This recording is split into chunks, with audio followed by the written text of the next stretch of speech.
जब लाल किले से कहा जाता है कि हिंदुस्तान के 18,000 गांवों में समय सीमा में बिजली पहुंचाएंगे और वो काम हो जाता है, तब भरोसा मजबूत हो जाता है।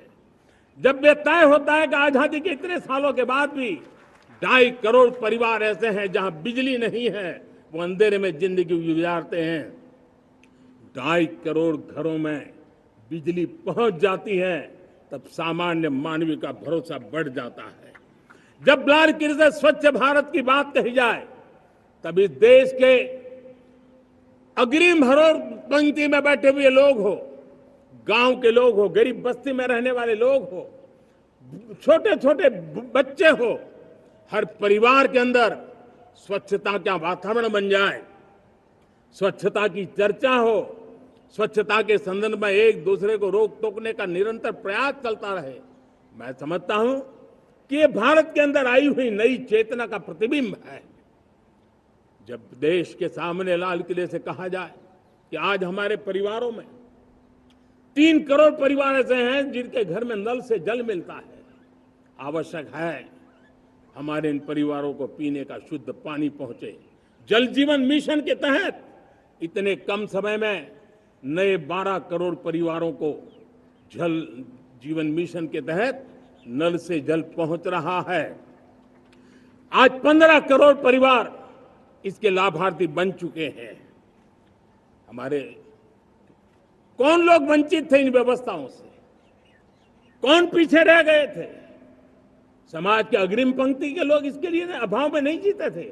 मेरे दलित, मेरे पीड़ित, मेरे शोषित, मेरे आदिवासी भाई बहन, मेरे गरीब भाई बहन, मेरे झुग्गी झोपड़ी में जिंदगी गुजारने वाले लोग, वही तो इन चीजों के अभाव में जी रहे थे।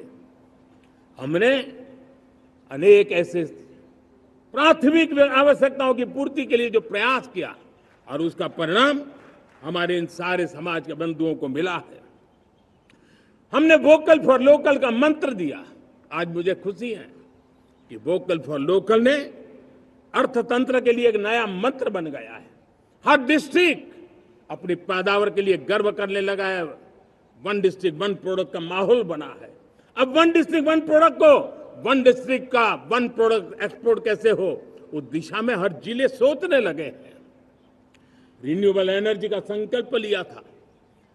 G20 समूह के देशों ने जितना किया है उससे ज्यादा भारत ने किया है, और भारत ने ऊर्जा के क्षेत्र में आत्मनिर्भर बनने के लिए, ग्लोबल वार्मिंग की चिंताओं से मुक्ति पाने के लिए हमने काम किया है। साथियों, देश गर्व करता है आज जब फिनटेक की सफलता को लेकर पूरा विश्व भारत से कुछ सीखना समझना चाहता है, तब हमारा गर्व और बढ़ जाता है। साथियों, हम कैसे भूल सकते हैं कोरोना के वो संकट काल। विश्व में सबसे तेज गति से करोड़ों लोगों को वैक्सीनेशन का काम हमारे इसी देशों में हुआ। यही देश हैं जो कभी आतताई आतंकवादी हमें आकर के मार के चले जाते थे। जब देश की सेना सर्जिकल स्ट्राइक करती है, जब देश की सेना एयर स्ट्राइक करती है, तो देश के नौजवानों का सीना ऊंचा हो जाता है, तन जाता है, गर्व से भर जाता है। और यही बातें हैं जो आज 140 करोड़ देशवासियों का मन गर्व से भरा हुआ है, आत्मविश्वास से भरा हुआ है। साथियों, इन सारी बातों के लिए एक सुविचारित प्रयास हुआ है। रिफॉर्म की परंपरा को सामर्थ्य दिया गया है। नक्कर तरीकों के, नक्कर लक्ष्य को लेकर के, और जब राजनीतिक नेतृत्व की संकल्प शक्ति हो, दृढ़ विश्वास हो, जब सरकारी मशीनरी उसको लागू करने के लिए समर्पण भाव से जुट जाती है, और जब देश के हर नागरिक उस सपने को पूरा करने के लिए, जन भागीदारी करने के लिए, जन आंदोलन बनाने के लिए आगे आता है, तब हमें निश्चित परिणाम मिलता ही रहता है।